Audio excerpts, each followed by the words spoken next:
दोस्तों नमस्कार, मैं हूं राकेश कुमार। आप देख रहे हैं मत अभिमत। मित्रों, कल आपको मैंने बताया था कि शिक्षा विभाग ने फिर 3 विश्वविद्यालयों के खातों के संचालन पर रोक लगा दिया है। कारण ये कि 16 तारीख को जो बैठक बुलाई गई थी बजट की समीक्षा के लिए और जिसमें सभी विश्वविद्यालयों के कुलपति, कुलसचिव और वित्त पदाधिकारी को बुलाया गया था। उसके लिए समय निर्धारित किया गया था, जिसमें 16 तारीख को मुंगेर के और पूर्णिया के और मजरूल हक अरबी फारसी विश्वविद्यालय के कुलपति नहीं पहुंचे थे और उसके बाद तुरंत कार्रवाई करते हुए शिक्षा विभाग ने इन तीनों विश्वविद्यालयों के खाता के संचालन पर रोक लगा दिया। अब ये मामला पहुंच गया कल ही हाई कोर्ट में, चूंकि पहले से इस मामले की सुनवाई चल रही थी। आपको याद होगा 3 मई को इस मामले में बाज़ाब्ता हाई कोर्ट ने एक डिसीजन दिया था और कहा था कि वेतन बंद करने का जो ये आदेश है इसको निरस्त किया जाए, वेतन भुगतान किया जाए और साथ में ये इस तल्खी को दूर करने के लिए कहा था कि 6 तारीख को एक बैठक बुलाई जाए जिसमें शिक्षा विभाग के पदाधिकारी हों और सभी कुलपति हों और अन्य पदाधिकारी हों विश्वविद्यालय के। बैठकें भी हुई, 2-2 बैठक हुई। एक बैठक तो मौर्या में हुई जो कोर्ट के कहने पर निर्धारित किया गया था, दूसरा बैठक राज्यपाल मतलब कुलाधिपति महोदय के राजभवन में हुआ था। लेकिन दोनों ही बैठक में के पाठक नहीं पहुंचे थे, कुलपति लोग पहुंचे थे और लेकिन खाते के संचालन पर जो रोक था वो नेक्स्ट डे ही हटा लिया गया था, जो शिक्षा विभाग के सचिव हैं वैद्यनाथ यादव उनके द्वारा।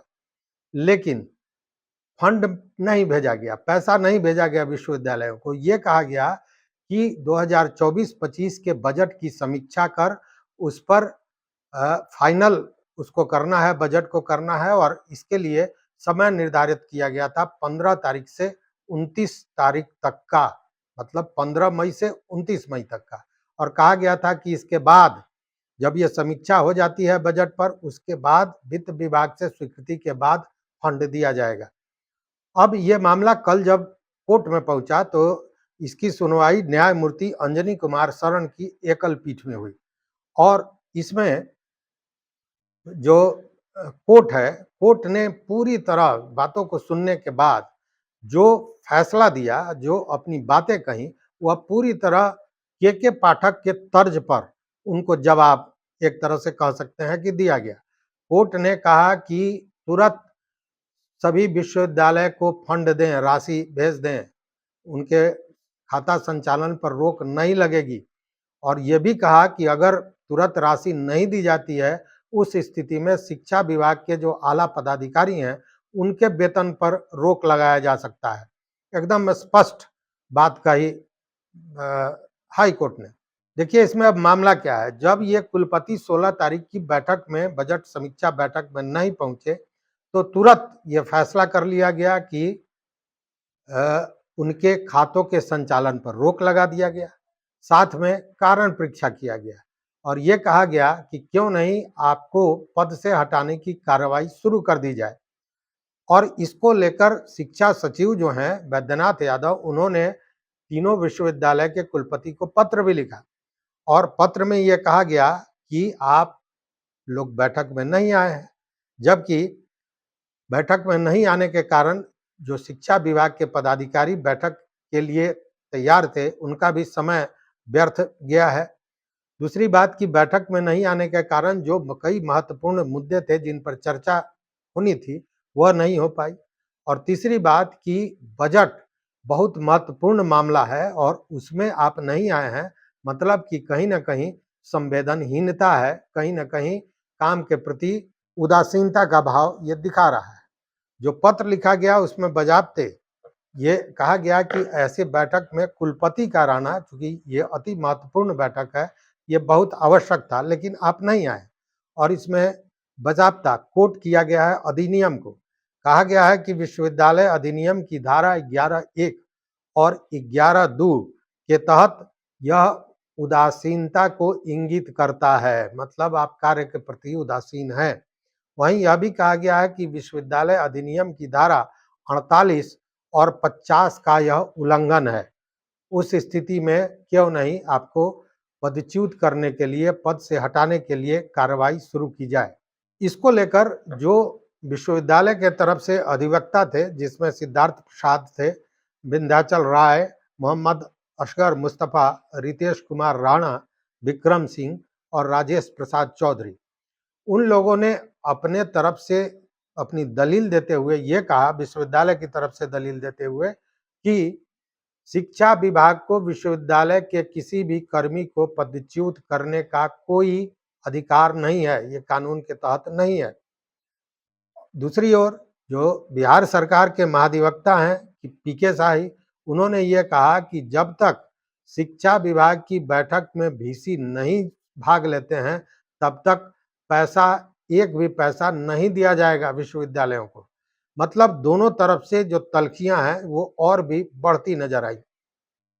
पीके शाही ने तो यहाँ तक कहा कि ऐसा लगता है कि विश्वविद्यालय केवल वेतन के लिए ये लोग खोल के बैठे हुए हैं, जबकि जो बजट है, बजट की समीक्षा के लिए 15 से 29 तारीख तक समय दिया गया था, पूर्व निर्धारित समय था, बावजूद इसके ये कुलपति इसमें नहीं पहुंचे हैं।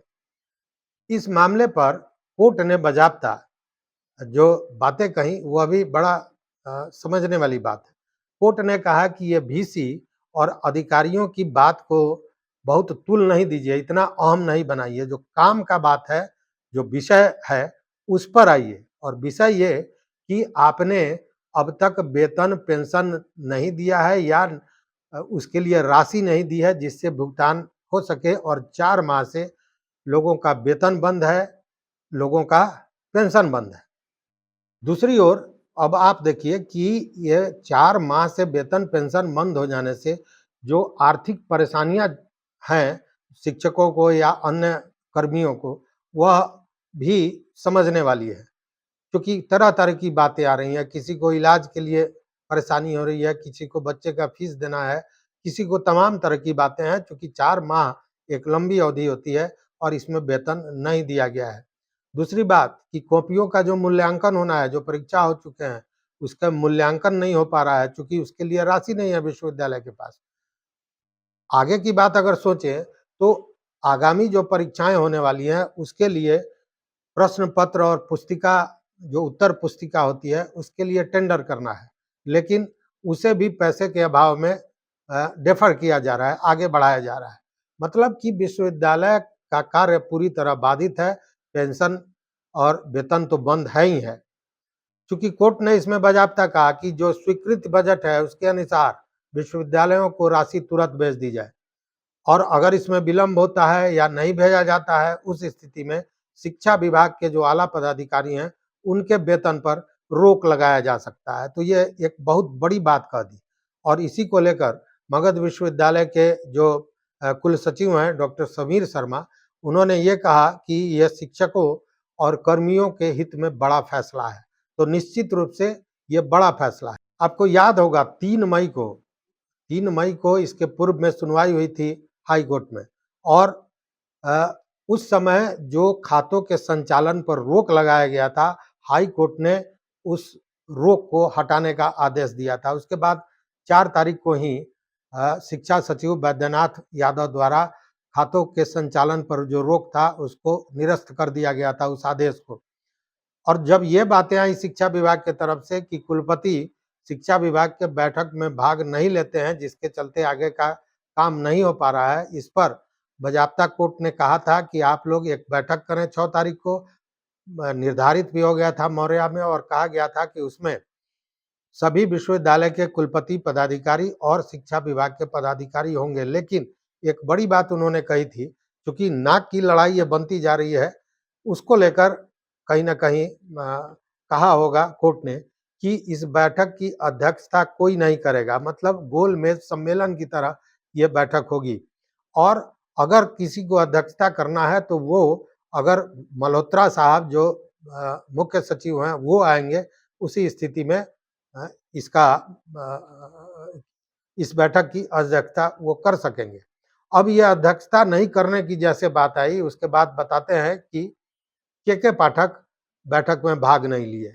दूसरी ओर 6 तारीख को ही कुलाधिपति द्वारा राजभवन में एक बैठक बुलाई गई थी विश्वविद्यालय के सभी पदाधिकारियों और शिक्षा विभाग के पदाधिकारियों की, उसमें भी के पाठक नहीं गए थे।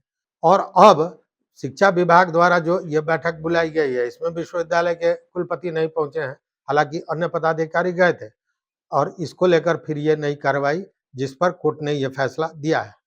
आपको याद होगा कि 28 फरवरी और 15 मार्च को भी 2 बार 2 आदेशों से वेतन बंद किया गया था और खातों पर के संचालन पर रोक लगाया गया था। तो स्थिति अभी यही बनी हुई है। कोर्ट ने तो कह दिया कि आप तुरंत जो स्वीकृत बजट है उसके अनुसार पैसा भेज दीजिए। अब वो पैसा शिक्षा विभाग भेज रहा है, नहीं भेज रहा है, क्योंकि अड़ियल रवैये के सामने वो क्या करेगा ये कहना बड़ा मुश्किल है।